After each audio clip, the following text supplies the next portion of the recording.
Let's turn today to the Epistle of Jude and verse 5.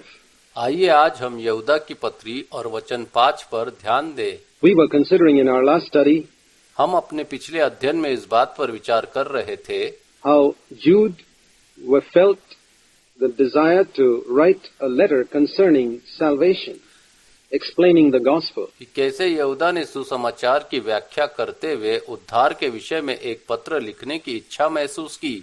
And when he decided to do that, he felt an urge from the Holy Spirit और जब उसने ऐसा करने का निर्णय लिया तो उसे पवित्र आत्मा की ओर से प्रेरणा महसूस हुई to write about something else, and that was about the faith that was delivered to the saints, which had been corrupted by ungodly people who had come into the church. किसी और चीज के बारे में लिखने की, और वह थी संतों को दिया गया विश्वास जो कलीसिया में आए अधर्मी लोगों द्वारा भ्रष्ट कर दिया गया था, And who had turned the message of the true grace of God into a license for sinning, और जिन्होंने परमेश्वर के सच्चे अनुग्रह के संदेश को पाप करने के अनुज्ञा पत्र में बदल दिया था। and he wrote to these saints to fight against this corruption of the true gospel, to fight earnestly for this true doctrine. और उसने इन संतों को लड़ने के लिए लिखा था, सच्चे सुसमाचार के इस भ्रष्टाचार के विरुद्ध, इस सच्चे सिद्धांत के लिए ईमानदारी से लड़ने के लिए, which had been delivered by Jesus Christ to the apostles and that had come down to us. It's interesting to see that before the end of the first century itself, जिसे यीशु मसीह ने प्रेरितों को दिया था और जो हमारे पास आया था। यह देखना दिलचस्प है कि पहली शताब्दी के अंत के से पहले ही this corruption had set in.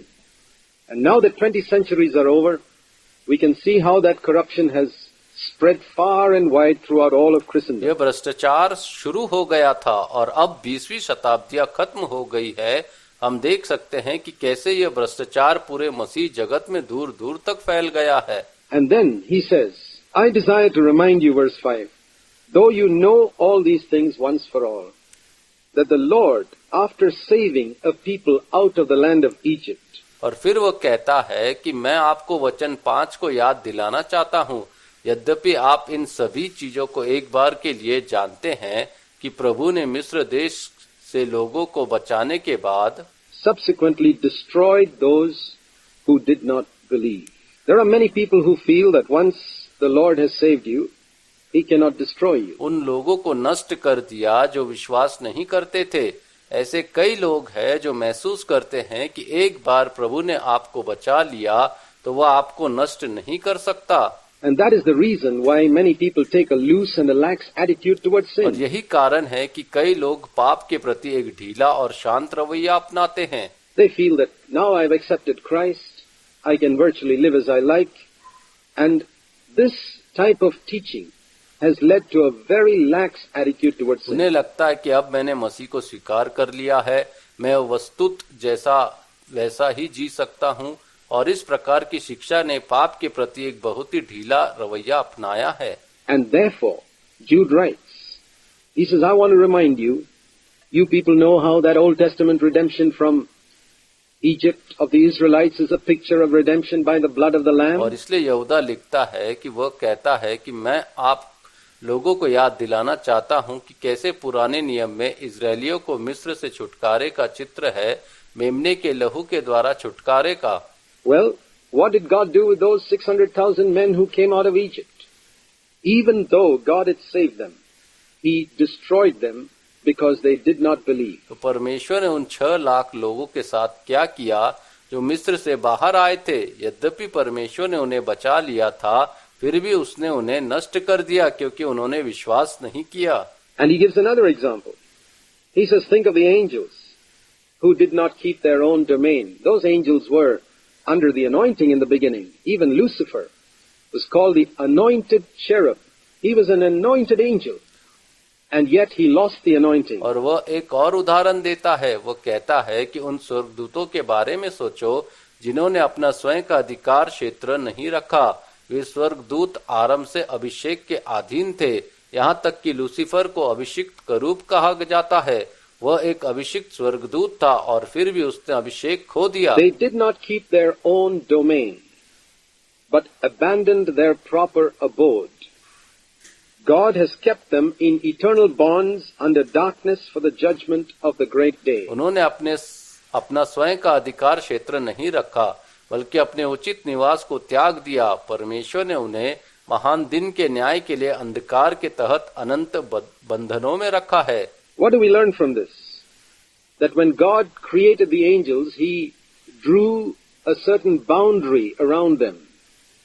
They were to stay within that boundary. हम इससे क्या सीखते हैं कि जब परमेश्वर ने स्वर्गदूतों को बनाया तो उन्होंने उनके चारों ओर एक निश्चित सीमा खींची। उन्हें उस सीमा के भीतर रहना था। But they did not stay within that boundary. This is probably referring to the angels whom we read of in Genesis chapter 6, who went down in the days of Noah and indulged in sexual sin in some way we're not able to understand fully. लेकिन वे उस सीमा के भीतर नहीं रहे। यह संभवत उन स्वर्गदूतों को संदर्भित करता है जिन्हें हम उत्पत्ति अध्याय 6 में पढ़ते हैं, जो नूह के दिनों में नीचे गए और किसी तरह से यौन पाप में लिप्त हो गए। हम पूरी तरह से समझ नहीं सकते हैं। But they did not stay within the sphere that God had apportioned for them, their domain. They did not stay in their proper abode. लेकिन वे इस डर के भीतर नहीं रहे कि परमेश्वर ने उनके लिए एक हिस्सा रखा था, वह अधिकार क्षेत्र वे अपने उचित निवास में नहीं रहे। And therefore God judged them. When God made Adam and Eve, He drew a boundary around them. For example, the tree of knowledge of good and evil was outside that boundary. They were not supposed to go outside that boundary and touch. और इसलिए परमेश्वर ने उनका न्याय किया। जब परमेश्वर ने आदम और हव्वा को बनाया तो उन्होंने उनके चारों ओर एक सीमा खींची। उदाहरण के लिए अच्छाई और बुराई के ज्ञान का पेड़ उस सीमा के बाहर था। उन्हें उस सीमा के बाहर जाना और उस पेड़ को छूना And eat of that tree. But they did, and they sinned. And this has been man's sin through the ages. When God gives us commandments, we can say that those commandments are like a boundary that God has drawn around us.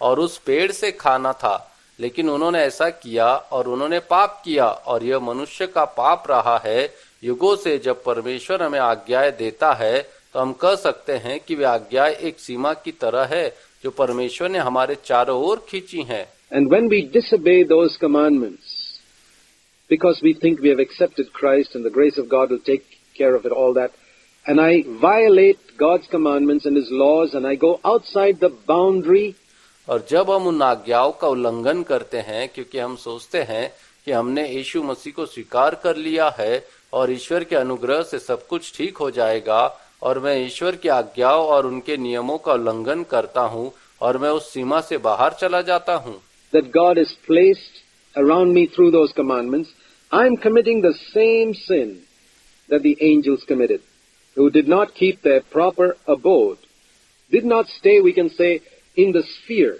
which God had marked out for them. जिसे ईश्वर ने उन आज्ञाओं के माध्यम से मेरे चारों ओर स्थापित किया है।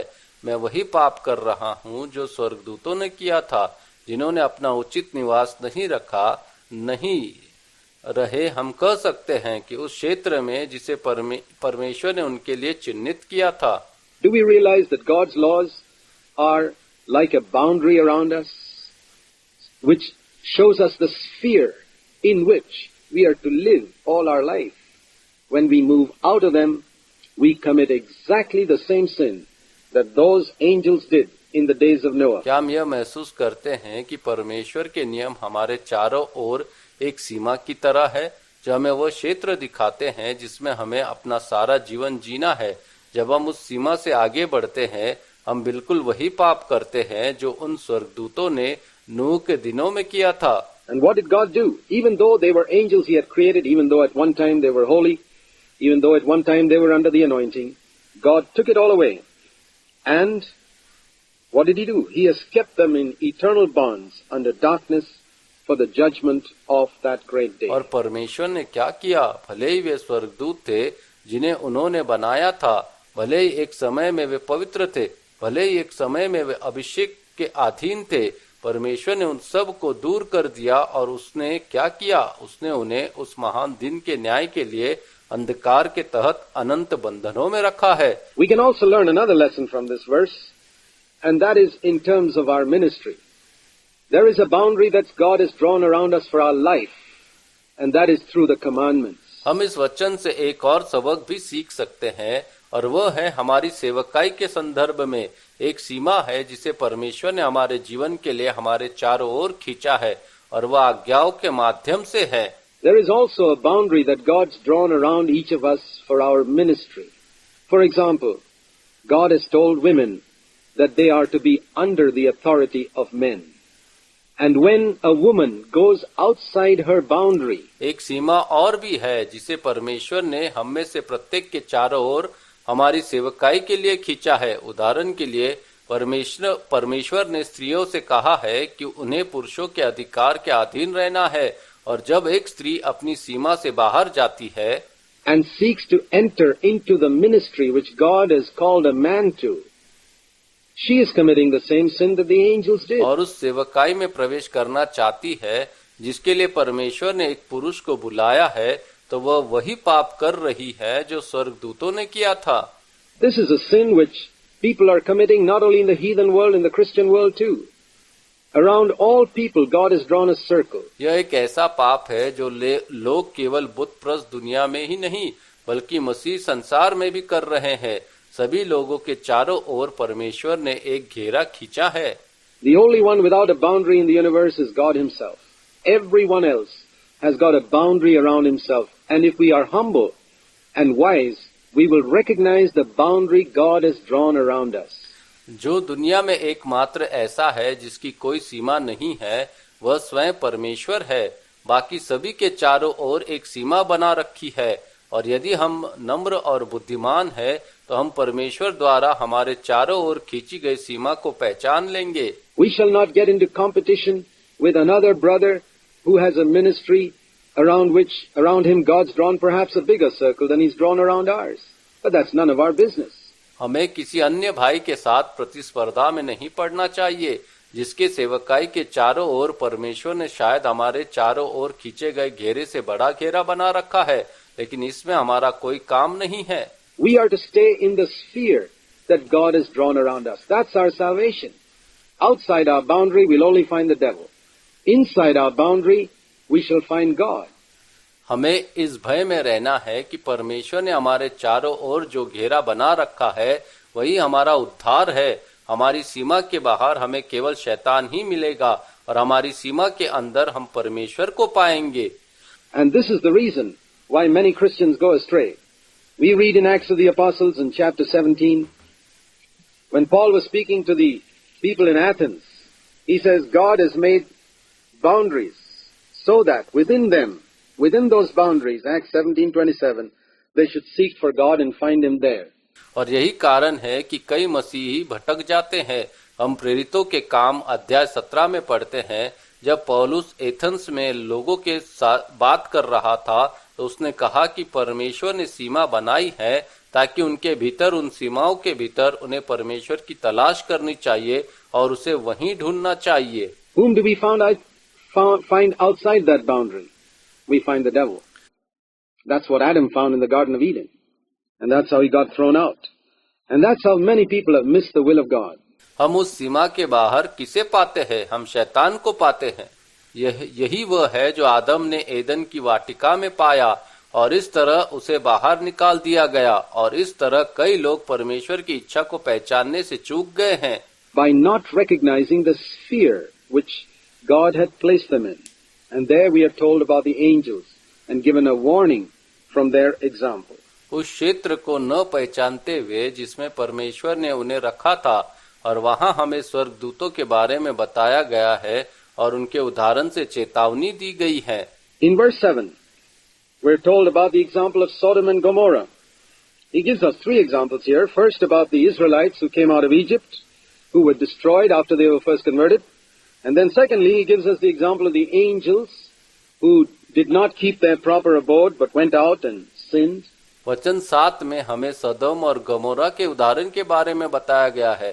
वह हमें यहाँ 3 उदाहरण देता है। पहला, इजरायलियों के बारे में जो मिस्र से बाहर आए थे, जो पहली बार परिवर्तित होने के बाद नष्ट हो गए थे, और फिर दूसरी बात, वह हमें स्वर्गदूतों का उदाहरण देता है जिन्होंने अपना उचित निवास नहीं रखा बल्कि बाहर गए और पाप किया। And then third, he gives us the example of Sodom and Gomorrah and the cities around them which indulged in gross immorality and went after strange flesh.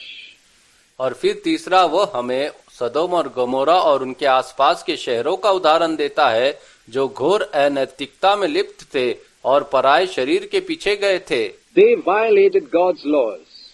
They disregarded God's laws. They couldn't care less for the laws that God had made in this area, in this sexual area. उन्होंने परमेश्वर के नियमों का उल्लंघन किया, उन्होंने परमेश्वर के नियमों की अवहेलना की।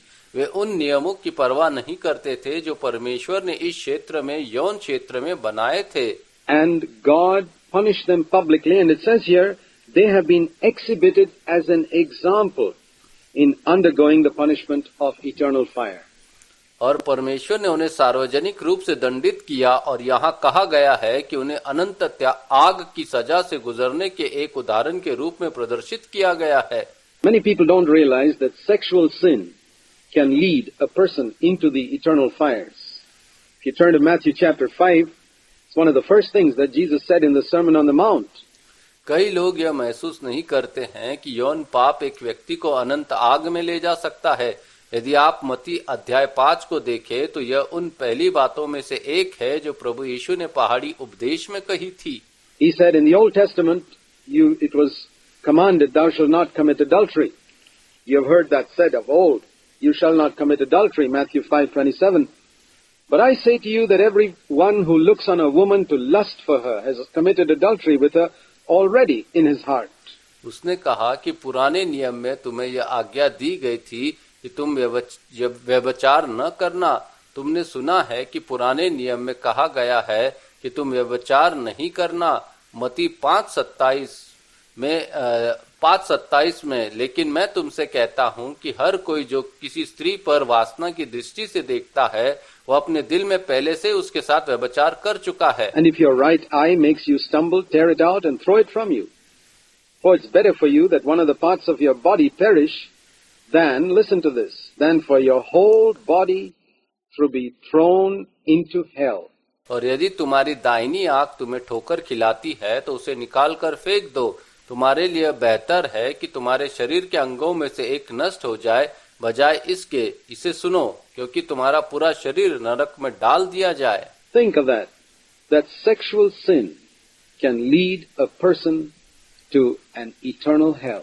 इस बारे में सोचो कि यौन पाप एक व्यक्ति को अनंत नरक में ले जाता है। And Jesus says, not just about physical adultery.